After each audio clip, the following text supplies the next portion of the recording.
Hello everyone, welcome to another Let's Play. My name is Anna Murdahl and this is chapter 4 of the Crown and the Flame book 3.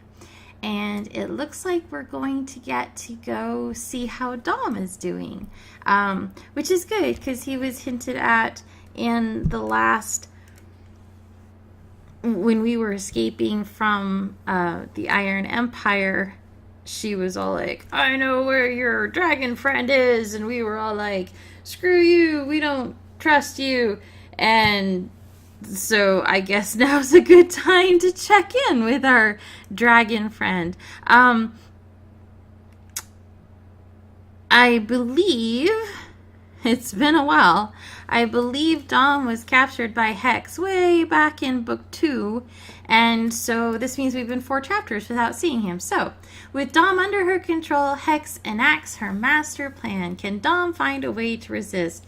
I'm not sure how I feel about Hex's character arc. And I said last time that I understand why the Empress had to be like cacklingly evil, because even though it means we lost a lot of nuance in the storytelling in terms of like, is it better to have security or freedom, which I think is a question that's something we all struggle with to a certain extent. But it's hard to make a thrilling interactive novel about something like that, and it's much easier, I think, to make a thrilling interactive novel about whether you can defeat someone who can shoot lightning out of their eyes. So I understood why the Empress had to be, cacklingly evil. But we've also kind of done that with Hex, where I felt like she was started as an interesting dilemma over safety versus security, and with her building these increasingly dangerous weapons of mass destruction whose only possible use was to murder people. It wasn't like this plow can be beaten into a sword. It was like, this is a chainsaw sword with extra killy bits on it. Like the only thing it's for is for killing. So is it ethically right to make something like that? And she and Whitlock had this sort of, tension between whether machines made for war are right to make, and then she like ramped up the evil so Whitlock could be like, well, I guess I'll make machines for war anyway. And again, I'm sure it probably makes for a more playable adventure story, but it makes me a little sad because I still don't understand her motivation unless it's just to destroy all the things. So, but hey, maybe we'll get some motivation here and I will eat crow. We've detected a version conflict and need to refresh your homepage to fix it. Great, okay, technical difficulties here. Sorry, hold on, let's try this again. Really? Hang on. And we're back. Let's try this again. Always have to waste an extra key on these glitch shenanigans. But they regenerate, so it's just costing time. Chapter 4, The Trapped Dragon. Now playing as Dom. In the days and weeks after being taken by Hex, time and reality become disjointed. So we're flashing back through places we've seen and roar! Yes, my pet. Ah! You wake up covered in sweat, lying on a table in Hex's flying laboratory. An elderly lady is at your side, tending to a gash between your ribs. She slaps your arm. Would you relax? Patching you up's already hard enough without you squirming every which way. Not to mention dealing with little Miss Puppeteer over there. She jerks her head at Hex, who is perched wide-eyed over a collection of maps. Just a little headwind. We unleash his power. Then they will tremble. In case you don't remember, which you never do, the name is Madeline.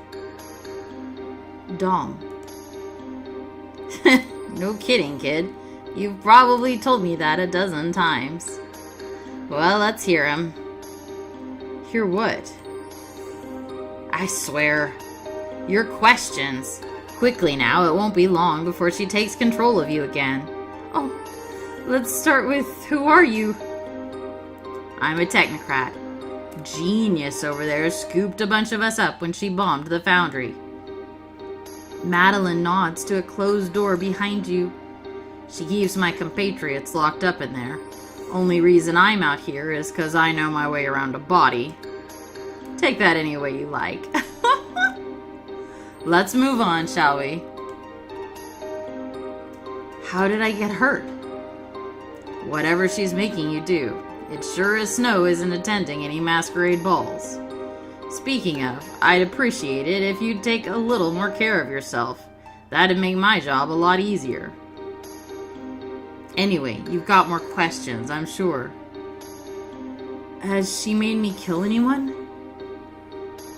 I wish I could say one way or the other, kid. Hex storms over to the two of you. Is he ready? Is he ever? He needs more rest. If I gave him as much rest as you wanted, he'd never leave the ship. Hex looms over you. Come, my pet. I am not your...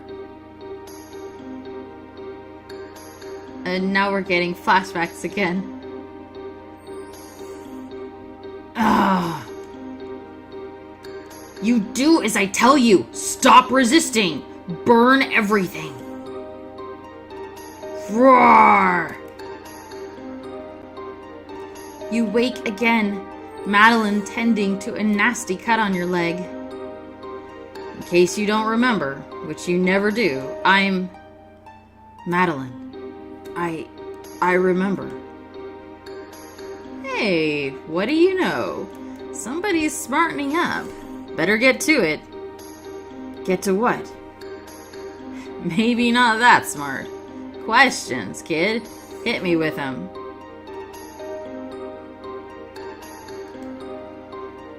Try not to repeat the same questions you already asked Madeline. Oh, okay. What the hell is going on? That's my kind of question. So far, this has been the pattern. First, she makes you turn into a dragon and do who knows what. Second, you come back here, I patch you up, and usually you can barely remember your own name. And third? There's been no third step, but that's the one I'm afraid of most. Let's move on, shall we? What's Hex's master plan? I haven't the foggiest. But some of the things she whispers would turn that pretty golden hair as white as a winter's wolf. Anyway, you've got more questions, I'm sure. How can you work for someone like her? I've always been too smart to be brave, and I figure I can do a lot more good alive than dead. Oh, protect her. In a nearby captain's quarters, you hear the sound of footsteps. She's coming. Help me, please. I have to stop her somehow. What do you think I've been trying to do? Make friends? You're a doctor, aren't you? Get this thing out of me. You touch the back of your neck, feeling the fist-sized metal lump protruding from the skin there. Sorry, kid. I can't begin to guess how that contraption's all tangled up in your nerves and whatnot. I'd likely kill or paralyze you trying to take it out, and I haven't given up on you yet. Now, I may not know precisely how she's controlling you, but I know how the mind works. I also know you're starting to come around, so I won't have to repeat myself, will I? No, you definitely won't. I'm here. Good. Then listen up. She's going to try to break you down, get you to give in to despair. but you can't let her. If you let your mind retreat from the real world, then you'll end up an empty puppet that'll dance any way Hex likes. Only advice I can give you is to find the good in whatever situation you end up in. Good luck, kid. Hex marches into the lab. We're here. The airship, oh no. The airship drifts ominously around the edge of a mountain, revealing the hidden city of Aurelia. Hex, whatever you're planning on doing, you don't have to do it. The people of Aurelia are innocent. They're despicable, content to feast on the fat of their unearned wealth while the world rots around them. I'm merely showing them the error of their ways. Then I'll show them the better path. They've done nothing wrong. Hex points an accusatory finger at the palace. That eyesore is proof enough of just how wrong they are. At the table of reason, there's no place for extravagance. Hex nods to Anton, who lumbers over and yanks you to your feet. If he tries anything, hurt him. Don't try anything. Yeah, I got the message. Anton roughly pushes you out onto the airship's deck. Hex steps out and calls to the alarmed Aurelian guards. I have a message for you and those you protect. Your city is a travesty of wasted abundance. Surrender your wealth to me or face ultimate destruction. You dare speak of destroying us? Land your flying ship now, trespasser, and we'll be lenient with your punishment. Very well. Dom? What do you want me to do, or pick a hell and rot there?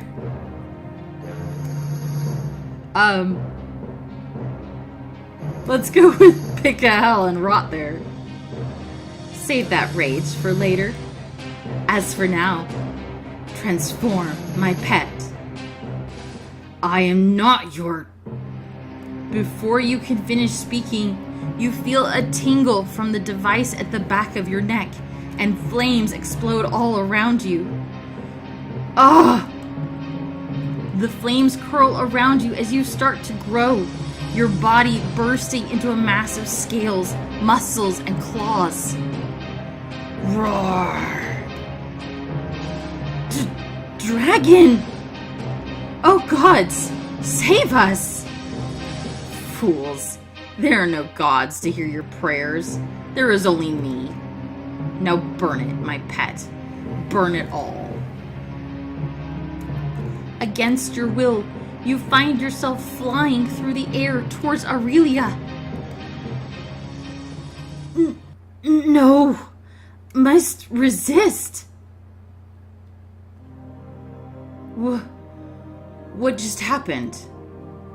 You're standing in front of the huge cannon in the Stormholt courtyard. But Say and I destroyed this already. Step back from the weapon. Wait, this is the moment when soldiers emerge from behind their hiding places near the cannon, surrounding you. See? He was trying to sabotage the weapon, just like I told you. Good. Very good. As the guards grab you, you feel a deep sadness weighing on you. This is the moment Tristan betrayed me. I understand why he did it. This is what he thought he had to do to save himself, to save Rose. It was the wrong move, but it was done with good intentions. The courtyard disappears, snapping you back to reality. Huh? The city nears, and you can hear the screams of the Aurelians as they see you passing overhead. As you feel yourself about to breathe out a stream of fire, you manage to resist. Look out! You breathe out a small plume of fire that scorches the tops of the buildings, setting them ablaze, but nothing more. Roar! Without warning, you begin beating the air with your wings, flying at breakneck speed towards a golden spire, your claws poised to rip it apart. I don't want this. Suddenly, you're back on top of the Stormholt walls, watching hopelessly as Bartel marches out to the spot on the grass where your wounded pet hawk lies, barely moving. Here, birdie, birdie. No, I can't face this again. Bartel steps down on your friend's body, and the snap of his bones echoes all around you. No, my best friend, you'll always be with me. With all your willpower, you turn your mind to another memory, a happier memory. What was Hawk's name? Oh my god, I don't remember. Was it Hawker? That sounds like something I would have named him. Here, Hawker! You whistle 2 short blasts, and a moment later, Hawker settles into your window. Scream! Want some head scratches? Who's a good boy? That's right. Now come here. You reach out and gently scratch Hawker's head. He leans into your fingers, trilling contentedly. This is how I'll always remember you. Back in reality, you reach the spire and swerve out of the way.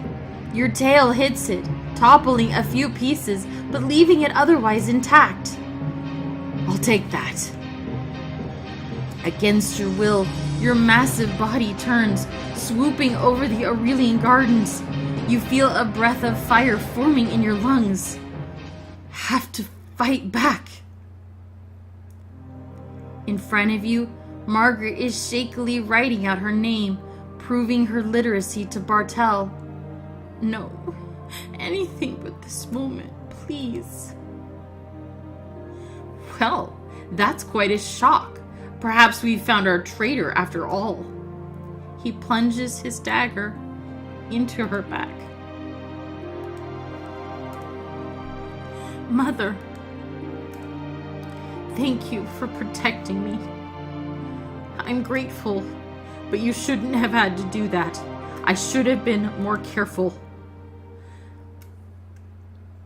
I'll be better, Ma. I'll use my strength to protect the people I love. I know that's what you would have wanted. Stormholt vanishes, and you're back in place, hovering over the Aurelian Gardens, a breath of fire about to explode from your lungs. You resist, breathing the fire high into the air above you. The flames catch on the rooftops of several nearby buildings, but the legendary Aurelian Gardens are preserved. Phew. Worn down, exhausted, you turn. And find yourself flying low towards a collection of small stone houses built into the mountainside. Please, no! What is this place? You follow the glowing staircase downward, mist swirling around your ankles.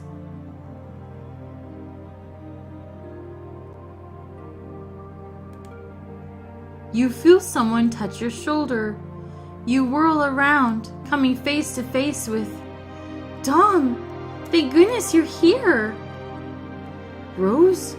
What's going on? Where are we?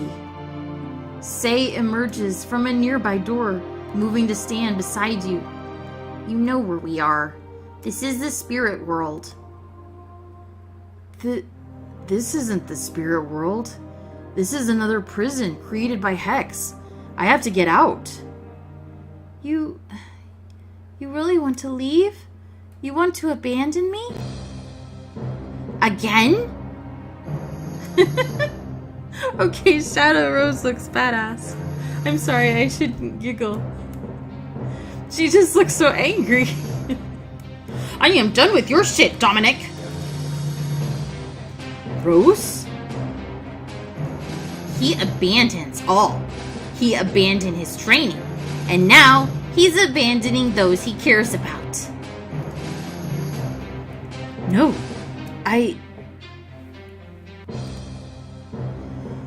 Rose and Say's cold, gray hands twine around your arms and chest, stroking your throat. You feel yourself sinking down, giving in, giving up. Get away from him. The gray apparitions recoil, hissing. Kenna holds out her hand. Kenna? You have to fight them, Dom. You have to resist. I'm trying. You don't have to do this alone. Let me help you. We can fight them together. Resist Hex's control by fighting back against your demons. Doing so will ensure the Aurelian homes remain intact. Oh, gosh dang it. Take on my inner demons for 20 diamonds.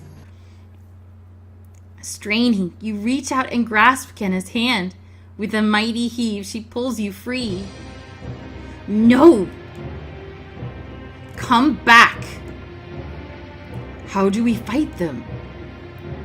Their power lies in despair. Just remember what Madeline said. Find the good.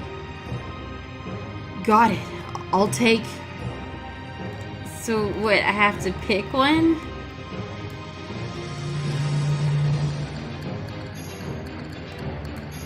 I guess I'll start with Rose.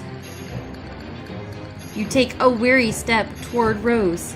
She smiles, her grin stretching unnaturally wide.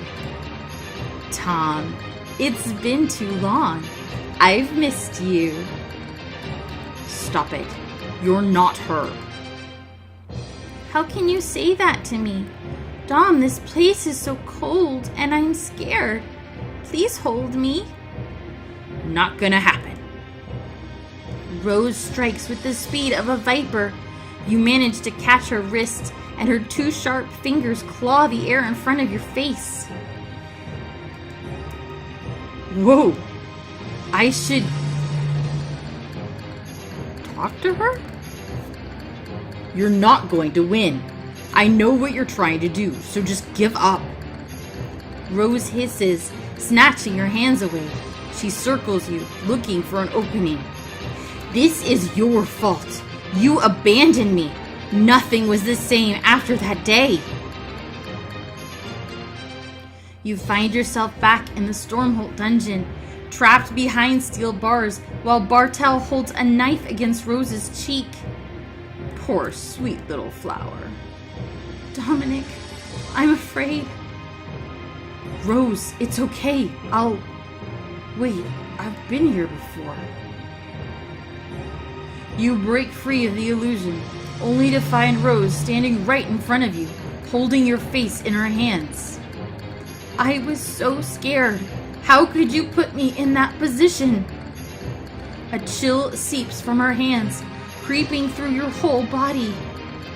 No, you're not going to suck me in. There was so much more than pain and fear for us. There was... love. Stealing moments with you helped me stay strong, even when things seemed hopeless. Some days the only thing that got me out of bed was knowing I would see you. No. Do you remember our first kiss? I still remember the way it felt, like we were the only two people in the...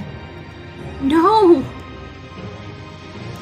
Warmth floods your body again. The creature wearing Rose's face screams in frustrated agony as she dissolves into smoke. Nearby, you hear another scream as Kenna throws the shadowy Say to the ground. Aw man, we don't get to take Say on separately. She explodes into smoke. Kenna looks up at you, triumphant. See, I told you we could do it. Does this mean, did I burn the town? See for yourself. For a moment, you're back in your body. You bank into a long, swooping turn. and the town passes below you unscathed. Thank the gods. As you fly along, you take stock of all you have done to resist. I might not have prevented Aurelia from being destroyed, but at least I saved as many as I could. The back of your neck tingles. The world seems to disappear for a moment, the rage and despair swallowing you up.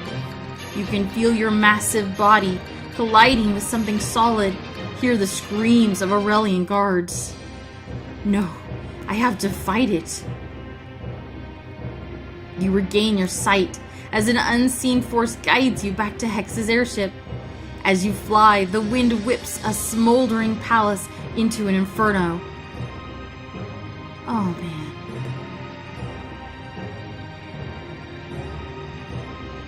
Oh. My gods. The world flickers, and you find yourself lying on the ground in the strange labyrinth, your head resting in Kenna's lap. Please, I have nothing left. No more will to fight. Shh, it's all right. Rest. Everything will be fine. You did well. You got rid of those others. Wait. Oh no. All the color and warmth bleed away from Kenna's face, and her eyes begin to glow a deep, bloody red. Yes, Dom. Now I have you all to myself.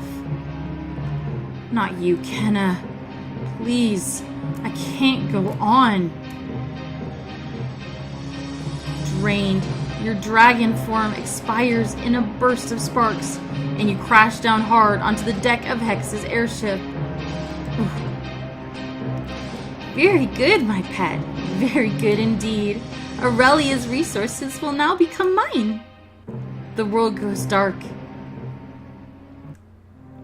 You wake up back in the lab. Madeline is applying a salve to your chest. Not bad, kid. I knew you had some self-control. Thanks, Madeline. I had sound advice. I just wish I could have done more. Don't beat yourself up. You fought back, and from how mad Hex is looking right now, I'd guess you'd saved a good number of people. Where are we, anyway? Just a few miles outside of Aurelia, or what's left of it. You sure did a number on that place. Not me. Her. Suddenly, Hex storms into the room, grabbing Madeline by the collar. Hey! You told him something. I know it. You're the unwanted variable in my experiment. How else could he have resisted so effectively? What are you doing with her?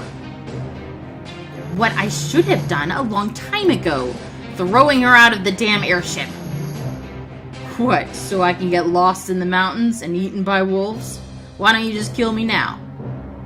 Because that would be too kind. Hex yanks Madeline toward an exit hatch.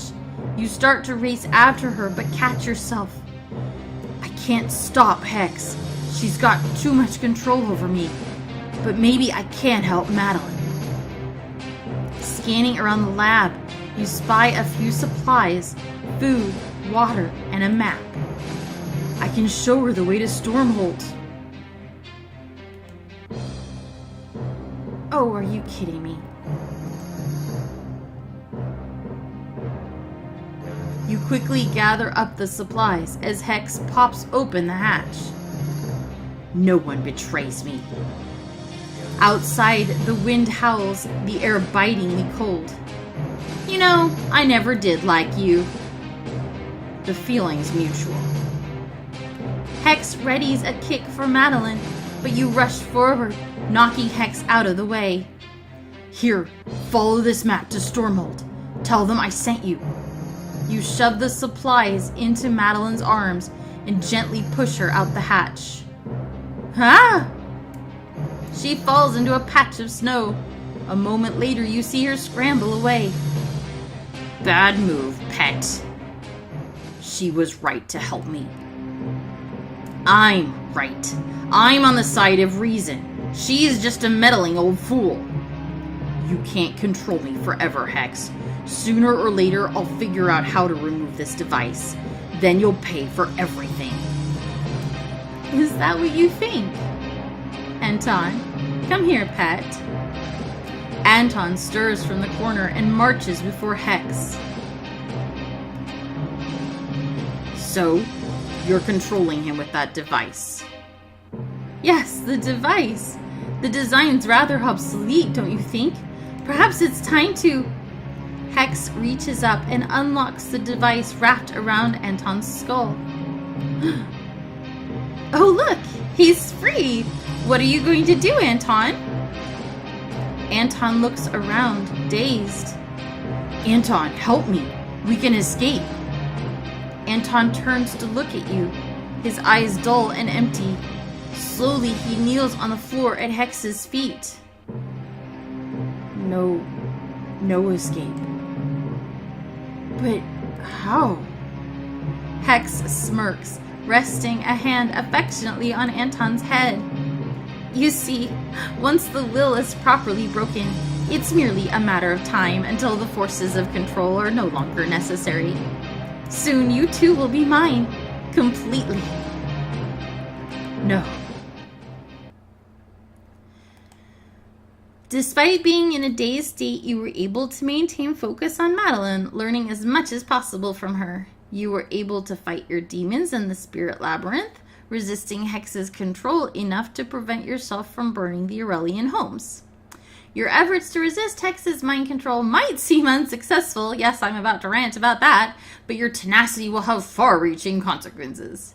You gave Madeline supplies needed to escape the mountains and find Stormhold. She'll be a source of wisdom, medicine, and wit during hard times. So...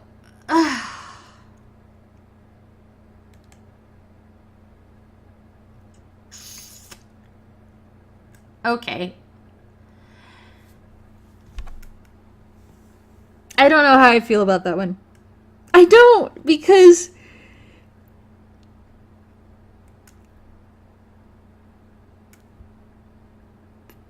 we made the right choices and got basically the same outcome. And I'm noticing now that that's the same thing that happened with the Leon fight, where we made the right choices, he still died. We made the right choices, Aurelia still burned. And I do know, oh my god, I really do get it, how hard it would be to write a branching storyline, choose your own adventure book that actually has branching storylines. Like, you know that this Choices app, that they hire people to do writing, and I'm a writer, and I really like this game, and I'm like, oh hey, maybe I could write something, and then I'm like, oh my god, you would have to write so much to have a properly branching.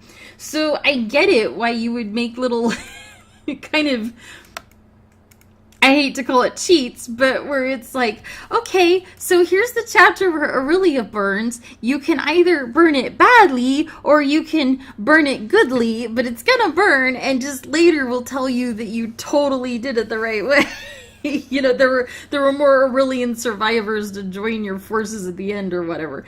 So, you know, I get it. It's a lot easier to just write one story than like a truly branching path one where it makes a difference that you didn't burn Aurelia down. But at the same time, it's very depressing to make all the right choices and still have the exact same outcome, but just have it tell you that, like, okay, I know it seems like nothing could happen there, but that's totally gonna come back around and help you later. Like, okay, game. I'm a little narky that we spent so many diamonds to fight our inner demons, and we only got to talk to Rose. We didn't get to talk to Say as well. If I'm gonna spend that many diamonds, I want to talk to both my shadow demons. And boy, the game really is tap dancing around the fact that, because we saved Rose, man, talking about me being upset about having the same outcome, book one really did. We saved Rose from dying, and since then they've had to really dance around all this guilt that Dom has about that day when really that day was kind of a victory for us. I mean, yes, she was threatened, but we also saved her life. So, but there's going to be other players who didn't save her and are going to feel guilt about that day. So it makes it really hard to go back and do how Dom feels about that day, because for some players it's the worst day Dom's ever had, and for other players it's kind of the best day Dom's ever had because he saved his girlfriend and also Stormholt was retaken and their long nightmare was over. That day was pretty unambiguously a victory for us. So, you know, again, that's where it is hard to do a branching storyline, but it was nice to be able to reaffirm that he loved Rose, because in our playthrough he did. I wish we could have also talked to Say and talked about his feelings for her, because my Dom is polyamorous, like most of my characters, and he loves both Say and Rose. But that's neither here nor there. So, okay, that was chapter 4, and we earned 1 diamond. We spent like 36 or something. We saved Madeline. I loved Madeline. She's awesome. She better show up again. No, thank you. We don't need to see a bonus reward. So the next time we'll pick up chapter 5, which Kenna must now work together with the Navraki. I really wonder whether they're going to decisively end this book off, or whether there's going to be like a Crown in the Flame book 4. Because on the one hand, I can totally understand not wanting to kill the golden goose that's... I mean, this is clearly one of the more popular of the Choices games. It's, you know, Kenna's face is on the Choices app. So, you know, it's bringing them lots of money, or has brought them lots of money. So I'm really curious to see if book 3 ends decisively, because I think at this point it needs to. There's a lot of like sequel syndrome going on where I keep going, but why do we have to cooperate with Luther, you know, kind of a thing. But I also wonder at the same time, could we not close off Kenna and Don's story and then maybe look at somebody else's life in this same world? Because there's a whole bunch we haven't seen. Of course, that was something I was thinking before we burned down Aurelia to the ground, which, oh my god, don't even get me started on Hex, because, you know, yes, you can make the case that the obscenely wealthy are morally culpable for being obscenely wealthy. I mean, I am, you know, right there with you on obscene wealth being incredibly immoral. Once you have more money than anyone could ever spend in an entire lifetime, you don't need to continue to hoard more. You can start helping people with that money, you know. So yes, on the one hand, I do agree with Hex in that regard. On the other hand, burning it all down and destroying it with fire doesn't help anyone. She's not actually trying to help anyone. She's just a vindictive, destructive jerk. And I think that's where I get a little frustrated with the... I guess what could have been, or maybe subtlety is the word I'm looking for. And not every villain has to be a subtle anti-hero, has a point villain. I don't want to create that impression. I am here for morally unambiguous villains as well as for morally ambiguous ones. Give me all the types of villains. Good ones, bad ones, middle ground ones. I love a good villain. So I don't even necessarily mind Hex being like, "Mwahaha, burn it all to the ground," you know, because, okay, fine, let's have a good, unambiguously evil villain. But at the same time, it's a little sad that we can't really, what's the word I'm looking for, grapple with what are the moral implications of a nation that is incredibly wealthy, but also engages in extreme isolationism, to the point where, you know, they're paving their rooftops with gold because they're just rolling in the stuff. But they're not reaching out to help poor, impoverished people in other parts of the nearby country. What are the moral implications of that? I don't know, because the only other alternative we've really seen has been muhahaha, burn it to the ground hex, which isn't really a solution. So so I'm sad that we kind of had a taste of something I agree with, which is that Aurelia is potentially in need of massive upheaval because the hoarding of wealth is arguably immoral. But if the only other, if the person espousing that that's immoral then wants to commit mass murder for funsies, then we didn't really have a good conversation about wealth dynamics. So, maybe, again, I'm probably asking for too much out of... But that's what I'm here for. If you didn't want to hear me ramble on for hours about every little ridiculous thought I have about a game that isn't meant to be taken seriously, then I don't know why you're here. I don't know why you're here anyway, because I don't know why people like to listen to me ramble. But I'm glad that you do. Thank you. So, okay, this is getting long, and I've run out of things to say, so thank you so much for coming along with me. I will see you in the next Let's Play. Bye-bye.